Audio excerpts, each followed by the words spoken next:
إن الحمد لله نحمده ونستعينه ونستغفره ونعوذ بالله من شرور أنفسنا ومن سيئات أعمالنا ما يهده الله فلا مضل له ومن يضلله فلا هادي له أشهد أن لا إله إلا الله وحده لا شريك له وأشهد أن محمدا عبده ورسوله السلام عليكم ورحمة الله وبركاته. الله مهربان ایمان کامل، الله مهربان خاتمه های بخیر برای همگان شما نصیب بگرداند و خدای مهربان رغبت شما را، میل شما را به سوی دینش باز هم زیاد بگرداند و از خدای مهربان دعاگوی او هستم که خداوند این ملت ما را، این مردم ما را، چگونه که پیامبر نازنین کن عالما گفت باشید ای مردم مسلمان صاحب علم، صاحب معرفت، خدای این ملت ما را ملت با سواد بگردان، ملت ما را ملت خواننده بگردان، ملت ما را از زمره ملت بگردان که همیشه در طلب علم باشند، همیشه محب علم باشند، همیشه با علم سر و کار گیرند تا آب روی این ملت، تا این سرزمین و تمام خوبی ها و نیکی ها برسد. الله مهربان آن تمنیات و آن مقصودهای را که به جانب تو میکنیم با فضل کرمت خداوندا قبول بگردان. برادران و خواهران عزیز، از این لحظه های بسیار مناسب و بسیار موافق راستی استفاده میبرم و بسیار غنیمت میشمارم و دائم گویم امروز ما نه روز آخران از حیات ما میشماریم، زیرا فردای ما و جز الله دیگر نزد کسی معلوم نیست. هر یک فهمیشی دارم، هر یک علم گرفتم، میخواهم که او را برای مردم، برای این ملت گذاریم تا فردا گوش اندازن و از این سخنهای با حکمت پیروی کنند تا شوند از زمره های بهترین و خوبترین در نزد الله مهربان، در نزد این ملت. امروز در این ساعت من خواستم یک موضوع بسیار بسیار مهم، بینهایت مهم، که این موضوع علم، یعنی نفرهایی که وقتی پیامبر نازنین حضرت علی رضی الله عنه که بسیار خصوصیت های هر گونه داشت، یکی از خصوصیت های او این بود که وی بسیار عالم بود، بسیار دانشمند بود، بسیار سخنهای با حکمت می گفت. وقتی پیامبر گرامی که از این خصوصیت حضرت مردم آگاه کرد، بدخواهایی بودند که برای آن که کنی پیامبر این سخنش حقیقت دارد یا ندارد مصلحت کردند 10 نفر که پیش حضرت علی می درآییم، یک سوال را همین 10 نفر فقط یک سوال میکنیم. چی سوال؟ یا علی العلم افضل ام المال، علم افضل است یا که پول یا که مال؟ هممون یک سوال میکنیم. این 10 نفر مصلحت کردند. اگر در همین 10 سوال ما یک خیل جواب گوید، حضرت علی عالم نیست، دانشمند نیست. ولی اگر در 10 سوال ما 10 نمود جواب گوید، حق به جانب محمد صلی الله علیه و سلم و درست میگد، علی عالم است.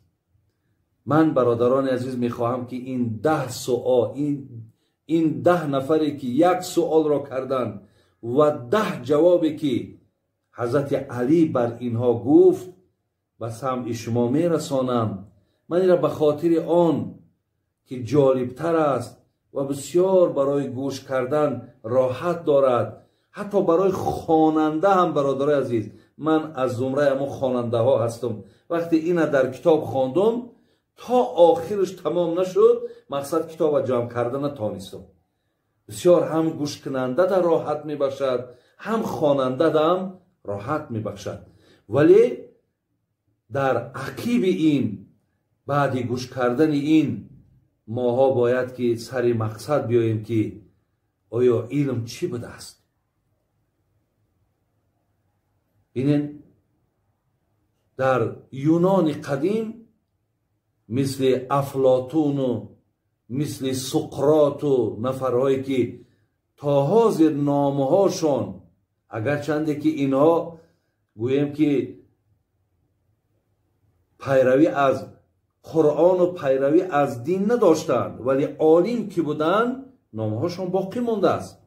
خود همین افلاطون حتی گفته بود است که گفت افلاطون دانا وقتی مردن، حیف دانا مردن و 100 حیف نادان زیستن. سخن بینین افلاطون میگه زمانی که از دنیا میگذشت، گفت هزار حیف که آدمی که علم دارد میمیرد، عمرش به پایان میرسد. لیکن 100,000 حیف بر همون نفرهایی که علم ندارن و لیکن عمر دراز دارن. هزارها حیف، 100,000 حیف. این برادران عزیز مقصد برای چی بود؟ و مقصد برای این بود که پیشرفت، آبادی ها، همه بهبودی ها از روی داشتن علم می شود. حتی هم امروز همین وبایی که، همین کووید 19 که تمام دنیا را در لرزه در آورد، ببینید چقدر مردم همه بیکار ماندن، چقدر اکونومیکای دنیا، اقتصاد دنیا به زمین زد. از این برطرف شدن، خلاص شدن از این وبا با علم می شود. امروز عالم ها را ببینین، واکسینش میکوان، در مقابلش دارو تیار میکنن تا از این وبا خلاص شوند و باز همون آبادی های دنیا را پیش برند. این یک گویم اکو من برای شما فقط و فقط یک مثالی حاضر زمان آوردم که در مقابل ویروس امروز عالما را بینید که چیکار کردن؟ گفتن خانشین شوید، دهن و بینی هاتون بندین، دست هاتون مقصد دائم شوین. همین علم است. اگر علم نباشد، همین فهمیش نباشد، تمام دنیا مبتلای همین بیماری می شود. برای همین بود که افلاطون این سخن گفت. جناب شیخ سعدی میگه بیامرز پرورده را دست و رنج، اگر چه دست داری چو قارون بگنج.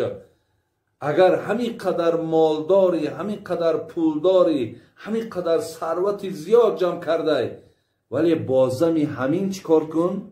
بازمی همین فرزندات علم با آموز، فرزندات کسب با آموز. با این مقصد هیچ وقت تکیه نکن. عزیزای خدا را ببینید چی چیزهایی برای ما و شما توصیه میتین. خدا رحمت کنه، میگه به دانایان دم ارزد جهانه، نه ارزد 100 سری نادان بنانه. به آدم دانا میگه یک لحظه بشین، یک دقیقه بشین، یک ساعت بشین، ارزش دنیا را داره. لیکن نیارزد 100 سری نادان بنانه. لیکن مذمت بینین، کسی نمیخواند، کسی بی علم است، کسی در پی مقصد جستجوی علم نیست، میگه 100 کله آدمی نادان ارزش یک نان یک سامانه را ندارد. بزرگا میگن اگر به شرطی که زیبا، یعنی معنای همین که زن را اگر از روی زیباگیش بها دادن، مرد را از روی مالداریش بها دادن، وای به آن ملت، وای به سر آن ملت. یعنی هیچگاه یعنی زیباگی برادر عزیز یا مال اینها مهم نبودن، اینها مهم نبودن. خدا رحمت کنه شیخ سعدی را میگفت زنی خوشمنش خواه نه روی خوب که آمیزگاری بپوشد عیوب. اگر زن برادرای عزیز، زن اگر به شرط خوش اخلاق باشد، ولی امروز من توصیه میتونم برادر و دادر را که زنی با سواد بگیرین، زنی با علم بگیرین. شما میدونین که چقدر در زندگی شما را یاردم میکنه. حتی همین زن اگر بی سواد باشد در زندگی تو بسیار عذاب میکشی، در زندگی بسیار مشکلات. یک طرف کار، یک طرف تأمین زندگی، یک طرف دیگه با تربیت فرزندا. حتی زنی که نادان باشد، جاهل باشد، بی سواد باشد، حتی وای تربیت فرزند کردن نمیتواند. بر همین شیخ سعدی را بین خدا رحمت کند میگه زیباگیش نگاه نکن، همین دانش دارد، فهمیش دارد، و انتخاب کن. یعنی تمام همون بگیم صورت بدروگیشه، همون علمش، همون فهمیشش، همون دانشش، اون کمبودی را میپوشانه. یا خدا رحمت کنه شیخ سعدی را میگه نه منعمی به مال از کسی بهتر است. خر گرجلی اطلس بپوشد خر است. هیچگاه میگه یک نفری را دیدین که مالدار است، یک آدمی را دیدین بی مال است، شما نگین که این آدمی مالدار از این آدمی بی مال افضلتر و بالاتر و بهتر است. نه، با مال با زیباگی آدم بها نمیتید. برای همین گفت این عزیز خدا که اگر زنها را از روی زیباگیشان، مردها را از روی مالداریشان بالاتر و بهتر کسی دانست، وای به حال اون مردم و وای به حال آن ملت. خدا رحمت کند الله مهربان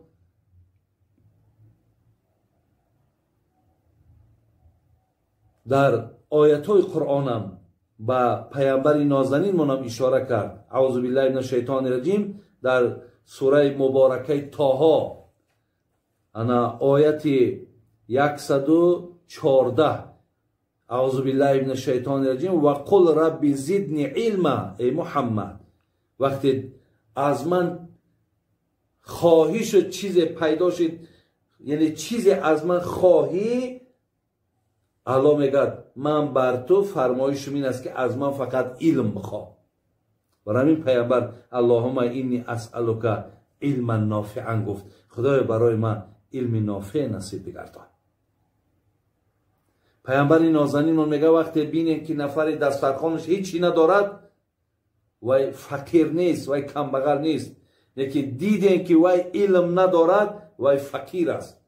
آدمی بی علم کمبغل میگفت پیامبر، آدمی بی علم فقیر میگفت، لیکن آدمی بی پول و بی نان و بی مثال گویم دیگر اشیای زندگی را کمبغل نمیگفت پیامبر نازنین. همین دولت سامانیان هم در برای دنیا 3 تعالیم انسیکلوپدی داده گیه. یکی اول ابن سینا، یکی ابو ریحان بیرونی، یکی ابو نصر فارابی. این سه تا عالم برجسته دادگی. برادرای عزیز، شما حتی بینین ماها مثال محمد خوارزمی داریم که هر کسی که الگبرا میخواند، متماتیکا میخواند، دانه که اینها اساسگذارها بودن. اینها حتی کشفیات عدد کردن، 1 2 3 4 5 دست اینها بود. ما میرزا اولوغبک داریم که حتی اینها علمهای ستاره شناسی را اساسگذاراش هستند. حتی در زمانهای اینها قریب گوییم که همون میکروسکوپ هایی که از زمین ایستاده و مثال آسمان نگاه میکردن، حرکت ستاره ها را میدیدن، تا قریب 20 عدد داشتن. این ما عمر خیام داریم که حتی اساسگذار همین جدول مندلیو که ما در خیمیا گویم همو الیمنت های خیمیایی را که چند الیمنت هایی که در جدول مندلیو است، گویم اول مطرح کنندش عمر خیام بود.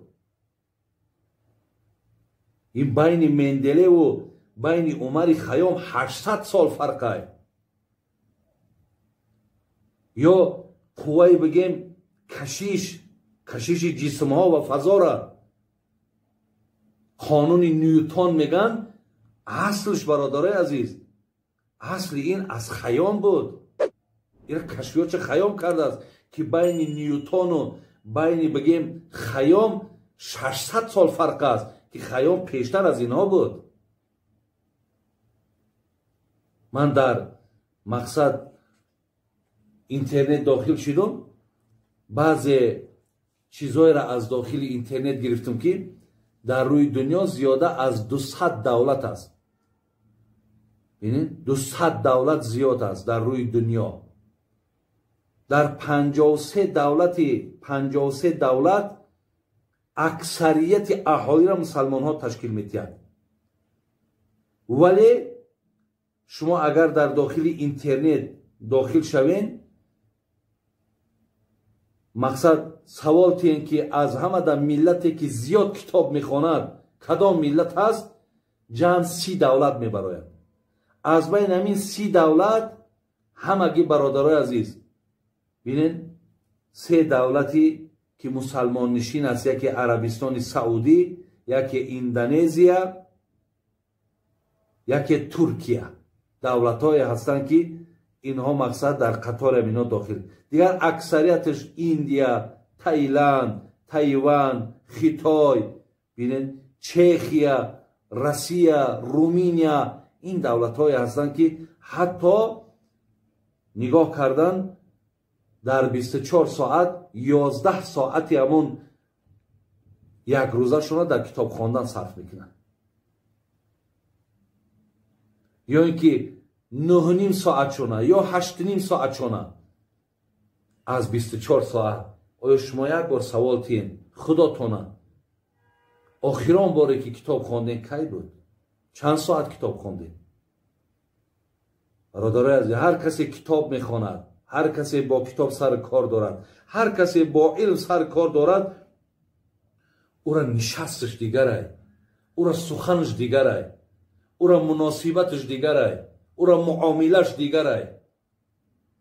علم آدم بسیار دیگرگون میکنه.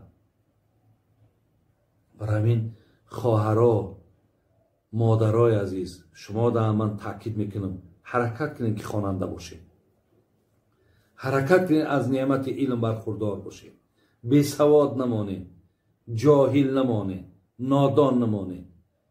الافسوس دادرای عزیز، امروز الله مهربان اینقدر امکانیت های زیبامون داده، اینقدر شرایط های خوبی را خدا برکتی از رهبر دولت که اینقدر مهیا کردن تا ما خوانیم، از این امکانیت های استفاده بریم. میایم اکو به سر سوالی که حضرت علی را کردن که علم افضل است یا مال. حضرت علی چی گفتن؟ گفتن که العلم افضل من المال. وقتی نفر یکم در آمد گفت علم افضل است یا مال، گفت علم افضل از مال است. گفت با کدام دلیل؟ هر کدامش دلیل میپرسید. گفت حضرت علی گفت من اکو عبارهای عربیش نخوانم، برای وقت زیاد شما را هم نگیرم، فقط همون جوابهاش گویم. گفت علم افضل از مال است. گفت با کدام دلیل؟ گفت با دلیل اینکه علم میراث پیامبر است، یعنی از پیامبرا میراث فقط علم میماند، لیکن مال میراث نمرود است، مال میراث شداد است، مال میراث فرعون است. این آدم گوش کرد و بیرون برآمد. نفرهای دیگر را گفت که من همین خیلی جواب گرفتم. نفر دوم در آمد، همون سوال، علم افضل است یا مال؟ حضرت علی علم افضل از مال است. با کدام دلیل؟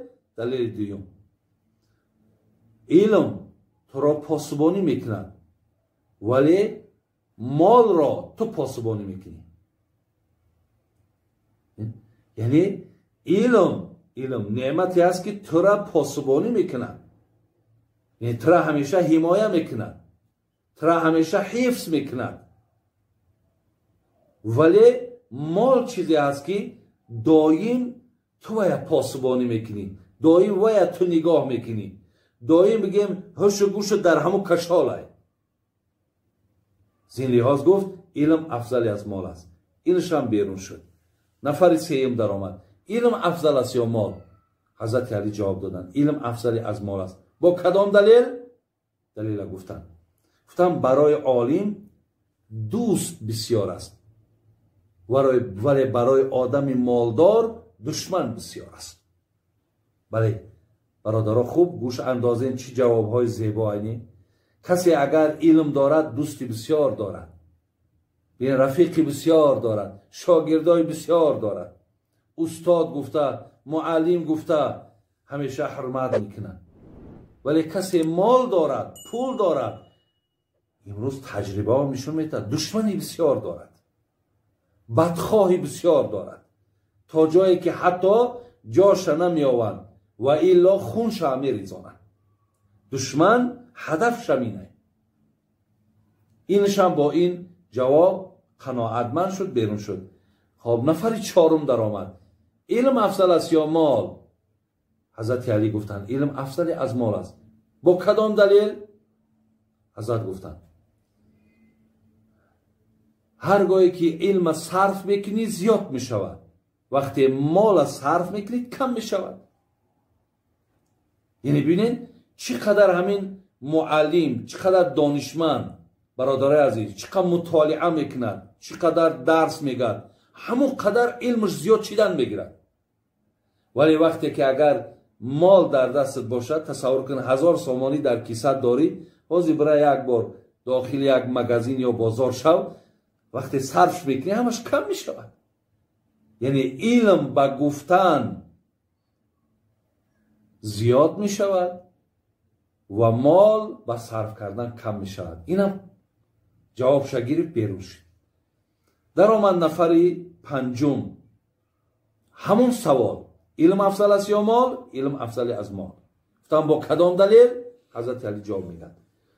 خب گفتن صاحب علم را به نام نیک میخوانند، یعنی عالمش میگن، معلمش میگن، استادش میگن، یعنی چقدر نامهای زیباش میمونن، اکادمیکش میگن، پروفسورش میگن.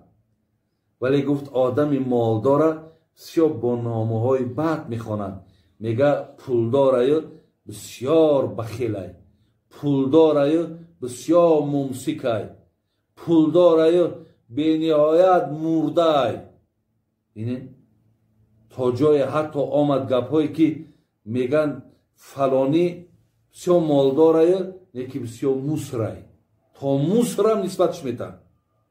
برای حضرت علی گفت آدم علمدار به نام نیک میخوانند، آدم مالدار گفت به نام نیک نمیخوانند. اینم با این جواب قانع شد، بیرون شد. نفر ششم در آمد، همین سوال داد. جواب حضرت علی همان بود، البته علم افضل از مال است. دلیل پرسیدن، گفت دلیلش این است که علم را کسی دزدیده نمیتواند، ولی مال را دزد میدزدد. یعنی ببینید وقتی آدمی که علم دارد مقصد دزدیدن نمیتونه، ولی وقتی که مال اگر در جای باشد دزد یک جا گرفته میبره. معقول آمد، جواب معقول آمد، برآمد. نفری هفتم در آمد. باز همون سوال، علم افضل است یا مال؟ حضرت علی علم افضل از مال است. گفتن با کدام دلیل؟ حضرت علی گفتن که کسی علم دارد عنوان عالمی دارد، گفتن در قیامت مردم شفاعت میکنن، اینا مردم یاردم میکنن، مردم کمک میکنن با توفیل علم داشتشان، با توفیل این عنوانهای عالم بودنشان. ولی کسی مال دارد اینا مورد حساب قرار میگیرند، اینها را خدا حسابات میگیرد. این هم جواب زیبا گرفت، بیرون برآمد. در آمد نفر هشتم، باز همون سوال. حضرت علی باز هم جواب گفتن، همین جواب. بعد از آن گفتن با کدام دلیل؟ گفت علم با سبب ایستادن اگر 50 سالم که با تو باشد ویران نمیشود، نمیپوسد. ولی مال گفتن اگر به شرطی که زیاد ایستد ببینین تغییر مییابد، قیمت شای بین میرود. اگر دیگر اشیاهایی باشد مثل خوردنی و مثل پوشیدنی میپوسد، ویران میشود. گفت یکی از برتر بودن علم این است که ویران نمیشود و نمیپوسد. لیکن مال قیمتش میرود، ارزشش از بین میرود. یا اینکه تماما مثل پولهایی بود که حتی که تماما خواب کردن، دیگر پولی نو برآمد و دیگر قیمت قدرش گم کرد. اینم جوابی نیکو گرفت، بیرون برآمد. آدمی نهم در آمد، گفت که باز همون سوال، علم افضل است یا مال؟ حضرت علی همون جواب، علم افضل از مال است. با کدام دلیل؟ حضرت گفتن که علم دل آدم روشن میکند، ولی مال گفتن دل آدم سخت و سیاه میکند. ببینید یعنی چقدر آدم علم بگیرد همون قدر دلش ملایم میشود، همون قدر دلش روشن میشود، همون قدر وقتش خوشه. لیکن چقدر آدم مالدار شود دلش سخت میشیده است، دلش سیاه میشیده است، بیرحم میشیده است. اینم با این سوال جواب شگیر بیرون برآمد. نفر دهم در آمد، گفتن خب علم افضل است یا مال؟ گفت علم افضلی از مال است. با کدام دلیل؟ گفت دلیل همین است که عالم گفت، علم گفت صاحبش را گفت تابعی بر بندگی میکند، ولی گفت خاکسارش میکند. ولی مال باشد آدم بسیار تکبر میکند، در آدم غرور پیدا میکند، در آدم ناپسندی پیدا میکند. بعد از آن حضرت علی چی گفت؟ گفت اگر تا زمان زنده باشم و هر نفری که بیاید از من همین سوال کند، من برای او جواب دیگری میگردانم و همیشه در همین اعتقادم باقی میمانم که علم افضل از مال است. البته برادرای مالدار، مبادای شما یکی از این ملامت نشوین یا خفه نشوین که مقصد این یگان تحقیر آدم مالدار است. نه، این سخن اولان که این سخن حضرت علی است، این سخن الله است، این سخن علی هم نیست. گویه فقط حضرت علی برای ما یک کمتر جالب تر کرد که ما پایبند باشیم. ولی ببینید حتی خدای مهربان در قرآن در سوره مبارکه نمل آیت 15 ولقد آتینا داوود و سلیمان علما و قال الحمد لله الذی فضلنا علی کثیر من عباده المؤمنین. وقتی میگه من حضرت داوود با سلیمان علم دادم، در حال میگه مرا شکرگزاری کردن که ای خدای مهربان چی نعمت بزرگ بر ما داده که ما بر جمعی بندگان تو برتر شدیم و بهتر شدیم. یعنی از روی علمی دادگی ما از دیگران بهتریم. این خداوند عالم از آدم مالدار بالاتر و بهتر میداند. برای این پیامبر نازنین میگفت لموت قبیله ایسرو من موت العالم. اگر یک قبیله، تصور کنید که یک خواجگی 300-400 خواجگی، یک محله، یک کوچه، اگر میگه همه این نابود شود، این آسانتر است از اینه که وقتی یک عالم از دنیا میگذرد. این است برادرها و خواهرای عزیز آن چیزی که من برای سمع شما، من گفتنیای بسیار داشتم، ولی از بس که دقیقه‌های زیادم گوش کردنش مشکل است، ولی یک نکته بس است اگر شعور است، ورنه چو چراغ پیش کور است. انشالله پایبند علم شوین، علم از خود کنین، خوانین تا شما از برکات این خدا خواهد ملکتان آباد، خانه هاتان آباد، خداتان اینقدر درجه و مقامهایی را که در کتاب برای شما بیان کردن، شما همه اینا سزاوار و لایق میشوین. خداوند همه شما را نگهبان باشد. سلام علیکم و رحمت الله و برکاته. که همین نور تیوی ده شما به شرطی که اگر سوال هاتون را نویسین، همین بچه ها نزد من می آین، با من انشاءالله مصلحت میکنن، من در سوال هاتون جواب میگردانم. الله همه تانا در حفظ امانش نگه دارد. سلام علیکم و رحمت الله و برکاته.